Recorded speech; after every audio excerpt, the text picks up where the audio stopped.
오늘은 맥주 감사주일의 성찬 예식이 있는 날인데, 맥주 감사주일의 의미는 주간 중년 확인해 주시고요. 우리에게는 이렇게 적용하시면 됩니다. 이제 2022년 반 지났습니다. 주께서 보살펴 주셔서 감사합니다. 나머지 반도 열심히 살겠습니다. 감사의 조건 더 많도록 노력하겠습니다. 이렇게 정리하시면 되겠습니다. 통독 순서에 따라서 전도서의 말씀을 가져왔습니다.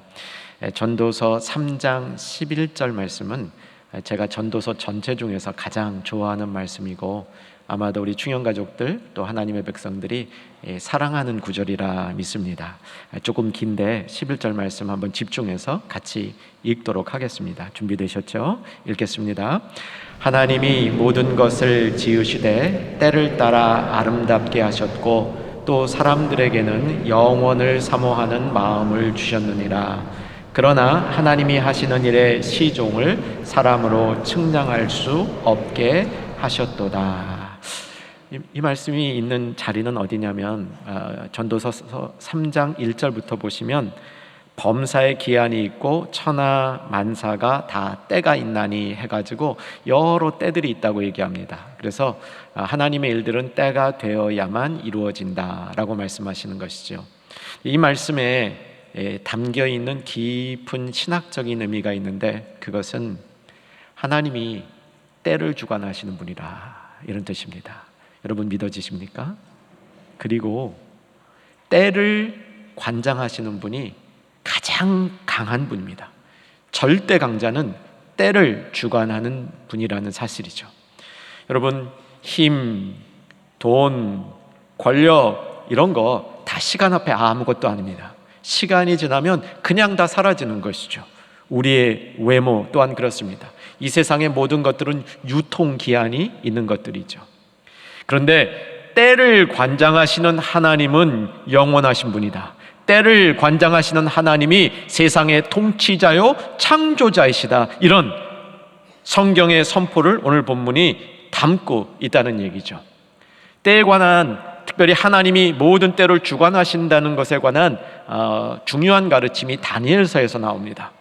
다니엘서는 이제 앞으로 얼마 후에 읽게 될 책인데, 이 다니엘서에 보면요, 여러 왕국들이 일어납니다. 다양한 나라의 왕국들이 일어나는 모습을 보여주는데, 이 왕국들이 하나같이 힘이 강대합니다. 도대체 세상의 관점에서 보면 이 나라가 망할 것인가 하는 의구심이 들 정도로 강력한 나라인데, 결국 시간이 지나면 그 나라들은 다 소멸되어지는 겁니다. 하나님의 나라, 하나님의 왕국만이 영원하다. 때를, 시간을 관장하시는 하나님이 절대 강자시다. 믿으시길 바랍니다. 이제 그 사실을 11절에 보면 이 때를 지으신 하나님, 이것이 이제 창조 세계, 그러니까 창세기 1장과 연결되어 있죠. 하나님이 모든 것을 지으시되, 창세기지 않습니까? 때를 따라 어떻게 지으셨다고 되어 있습니까?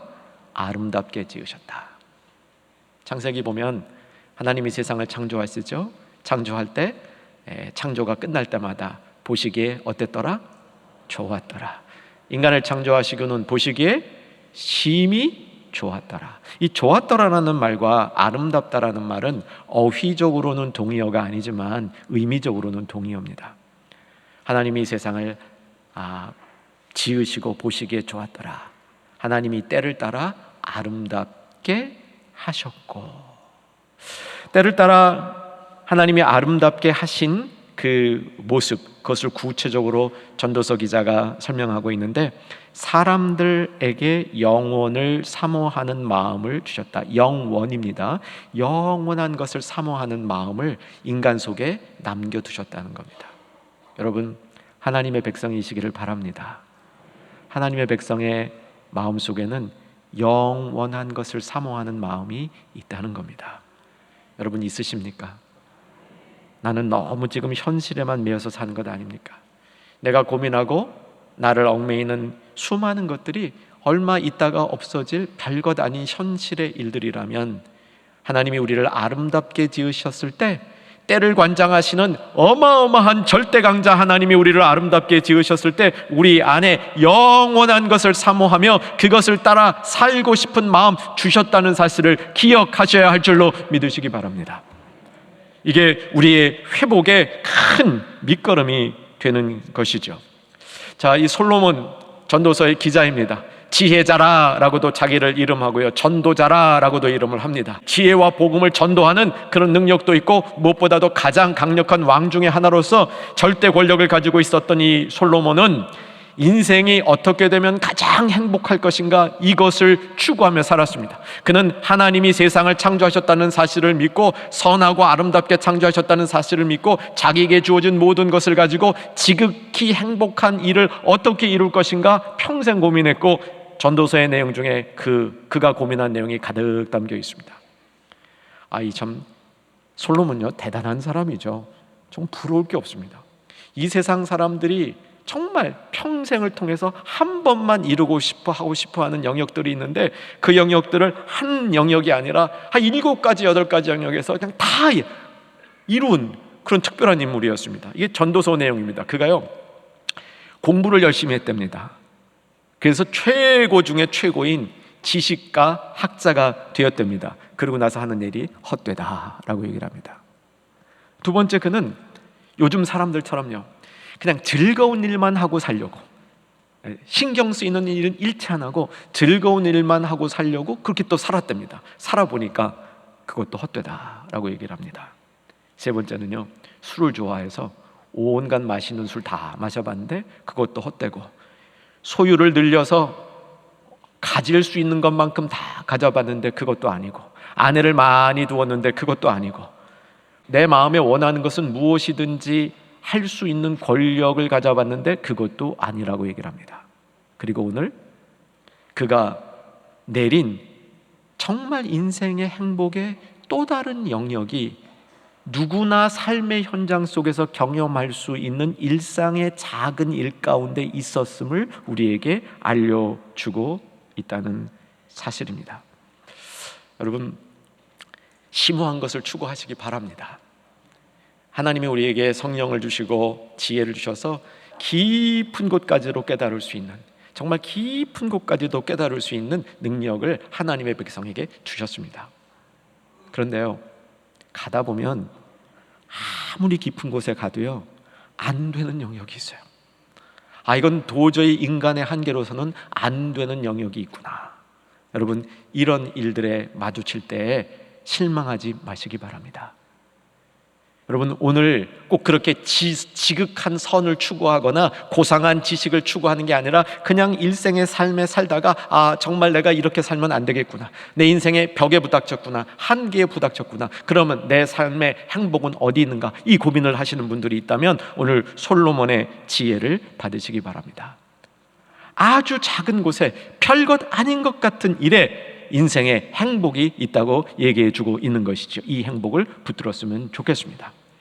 12절과 13절을 같이 보겠습니다. 12절, 13절 달아 읽습니다. 13절이 더 중요합니다. 읽으십시다. 사람들이 사는 동안에 기뻐하며 선을 행하는 것보다 더 나은 것이 없는 줄을 내가 알았고, 사람마다 먹고 마시는 것과 수고함으로 낙을 누리는 그것이 하나님의 선물인 줄도 또한 알았도다. 아주 작은 것에서 그는 지극한 행복을 찾습니다. 먹고 마시는데, 먹고 마실 수 있는 것이 행복이라는 겁니다. 그런데 수고해서 수고한 다음 먹고 마시는 것이 행복이라는 겁니다. 놀고 먹고 놀고 마시고 또 놀고 또 먹고, 이건 아니고요, 수고한 다음 한 날 하루의 수고를 하고 그 수고한 것과 함께 먹고 마실 수 있는 것이 즐거움이라는 거예요. 그리고 특별히 이것이 하나님의 선물로 주는 즐거움일 때 이것은 세상에서 가장 즐거운 큰 즐거움의 한 부분이 된다고 얘기하는 겁니다. 여러분, 큰 그림을 보시기 바랍니다. 솔로몬이요, 모든 걸 추구했습니다. 여러분, 저와 여러분이 추구할 수 있는 수준의 모든 것을 추구했습니다. 이 세상에 가장 잘난 사람들이 추구할 수 있는 수준의 모든 걸 추구했습니다. 추구해 보니까 가다 보니까 한계가 있다는 걸 솔로몬이 깨달은 거예요. 그랬을 때 그 모든 조건에 관계된 내가 얻은 성취에 근거한 행복, 그 행복이 주지 못하는 한계를 발견했을 때 솔로몬은 일상 가운데 수고하며 먹고 마시는 이것이 하나님의 선물 가운데 이루어지면 이것이 최고의 낙이라는 사실을 깨달았다는 것입니다. 오늘 설교 제목을 보시면 전도서와 까르페 디엠 이렇게 붙였습니다. 까르페 디엠이라는 말을 아마 대부분 아실 것 같아요. 어디선가 보셨을 것 같습니다.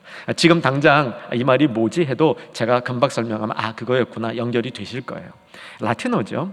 라틴어인데 그 로마의 위대한 시인 중에 하나인 호레이스라는 이분이 이 표현을 처음 썼다 그래요. 저는 동의하지 않습니다. 표현은 그분이 썼지만 생각은 성경에서 온 겁니다. 이제 직역을 하면 그날을 붙잡아라 이런 뜻이에요. 그날을 행복하게 살아라 그런 뜻입니다. 그날에 할 수 있는 수고를 하고 그날에 우리가 할 수 있는 기본적인 거 먹고 마시는 거 이것을 즐겁게 해라 이런 뜻이에요. 어떤 사람들은 이것을 그래서 좀 의역을 해가지고 기회를 붙잡아라 이렇게 번역하는 분도 있고요. 조금 더 나가서 그냥 하루를 즐기면서 살아라 이렇게 번역하는 분들도 있습니다. 근데 이 말의 뜻은 전도서에서 오는 거예요. 매일매일 수고하고 그 수고의 대가로 먹고 마실 수 있는 이것을 하나님의 선물로 받는 것이 이 세상의 어떤 행복보다 큰 행복이라는 것이죠. 전도서의 말씀 가운데 특별히 이 하루의 먹고 마심 이것을 행복이라고 선물이라고 표현한 전도서의 구절을 하나 같이 봤으면 좋겠습니다. 전도서 5장 19절입니다. 아마 이 자막으로 보셔도 좋지만 성경을 넘기셔도 좋아요. 바로 다음 장에 있기 때문에 자막도 올려주시면 좋습니다. 전도서 5장 19절 같이 한번 읽습니다. 또한 어떤 사람에게든 하나님의 재물과 부요를 그에게 주사 능히 누리게 하시며 제 몫을 받아 수고함으로 즐거워하게 하신 것은 하나님의 선물이라. 여러분 곰곰 읽어보셔요. 하나님께서 하나님의 백성에게 사실은 하나님 백성을 초과하는 넓은 범위의 모든 사람이라고도 해석이 가능합니다. 어떤 사람에게 하나님이 재물과 부요를 능히 주사 누리게 하시고 그리고 제 몫을 받아 수고함으로 즐거워하게 하신 것은 하나님의 선물이라. 사랑하는 여러분, 하루의 삶을 주님이 주신 선물로 받을 줄 아는 복된 인생 되시기를 주의 이름으로 축원합니다. 하루하루의 수고를 주님 안에서 하는 그 역사를 이루시기 바랍니다. 호구리 가운데 내 인생을 너무 멀리 보면서 내 인생을 스스로 너무 걱정하는 성도님들이 있다면 전도서의 지혜를 배우셔야 됩니다. 물론 우리는 우리 앞길을 자기가 스스로 준비해야 합니다. 그리고 남에게 신세지는 삶을 살지 않도록 노력을 해야 되는 거죠. 그런데 우리 중에는 일어나지 않을 미래의 일들, 미래의 날들을 너무 준비하는 가운데 거기에 빠져서 하루하루의 행복을 잃어버리고 살아가는 성도님들이 적지 않게 있다는 사실입니다. 조금 어렵지만 좀 전에 찾았던 전도서 5장 20절을 보시면 제가 읽어드릴게요. 집중해서 보셔야 됩니다. 그는 자기의 생명의 날을 깊이 생각하지 아니하리니, 이 깊이 생각하지 아니한다는 것은 무시한다는 게 아니라 거기에 얽매이지 아니한다는 겁니다. 이는 하나님이 그의 마음에 기뻐하시는 것으로 응답하심이니이다. 하나님이 우리 마음속에 기뻐하시는 한날의 수고를 주시면 그것으로 하루하루 정말 주님 안에서 행복하고 은혜롭게 살아가는, 하루를 선물로 받으며 살아가는 그 즐거움을 놓치지 않는 자리에 쓸 수 있다고 얘기해 주는 것이죠. 사랑하는 여러분, 하루하루에서 하나님이 주신 분량의 선물을 놓치지 아니하는 저와 여러분 되기를 소망합니다. 먹고 마시는 것, 간단한 것이 축복이라고 얘기해 주는 것이죠. 여러분, 가족의 소중함을 잃지 마시기 바랍니다. 이 세상에서 살아가는 동안 내가 행복하지 않을 수 있습니다. 세상에서 나의 삶의 어떤 모습이 한계에 부닥치고 벽에 부닥쳐서 도대체 어디로 가야 될지 나의 앞날이 걱정되는 환경에 있을 수 있습니다. 여러분, 그런 환경 가운데 있다면 오늘 말씀 더 굳건하게 붙드시는 복된 성도 되시기를 주 안에서 소망합니다. 기본적인 것들 가운데, 가장 기본적인 먹고 마시는 일 가운데 거기에 우리의 수고가 들어질 때, 그것이 하나님의 선물이 되어질 때 세상에 어떤 행복보다 기쁜 행복이 있을 수 있다는 겁니다. 가족이 함께하는 한 여러분 행복할 수 있습니다. 여러분의 자녀들이, 아직 어린 자녀가 있다면 이 녀석들 어떻게 키우나, 이 녀석들이 제 앞길 하며 살 건가 걱정하지 마시기 바랍니다. 자녀들이 크는 모습 가운데, 그들이 성장하는 모습 가운데 우리는 남이 빼앗을 수 없는 깊은 행복을 누릴 수 있다 믿으시기 바랍니다. 제가 예수님 믿고 이제 막 뜨거워졌던 때는 두 번째 은혜였던 것 같아요. 대학교 막 입학할 무렵이었는데 대학에 진학을 하면서 교회를 열심히 섬기기 시작했습니다. 그 전까지는 그냥 예배 열심히 출석하는 것으로 제 신앙의 전부였는데요. 이제 교회를 섬기기 시작했는데 그때 연륜이 제법 깊으신 장로님께서 툭 한마디 던진 말씀이 제 마음속에 완전히 자리 잡았습니다. 예배 드리러 교회에 나올 수 있는 게 내가 내 힘으로 나온 게 아니고 하나님이 주신 은혜요 선물입니다. 여러분도 아시죠? 여러분 이 자리에 앉아 있는 것도 주님의 선물입니다. 일주일마다 한 번씩 내가 예배를 드리는데 내가 그 시간 찾아서 예배 드리는 것 같은데 그거 주님이 선물로 주신 줄 받았을 때 이게 행복인 겁니다. 똑같은 원리가 우리 삶에 적용되는 겁니다. 먹고 마시는 건 누구나 하는 거죠. 그런데 그 먹고 마시는 거 내가 수고한 다음 먹고 마시는 건 당연한 겁니다. 그런데 그것이 행복인 줄로 알게 되는 거, 이거 하나님의 선물의 비밀이 무엇인지를 아는 은혜요 축복이라는 사실이죠.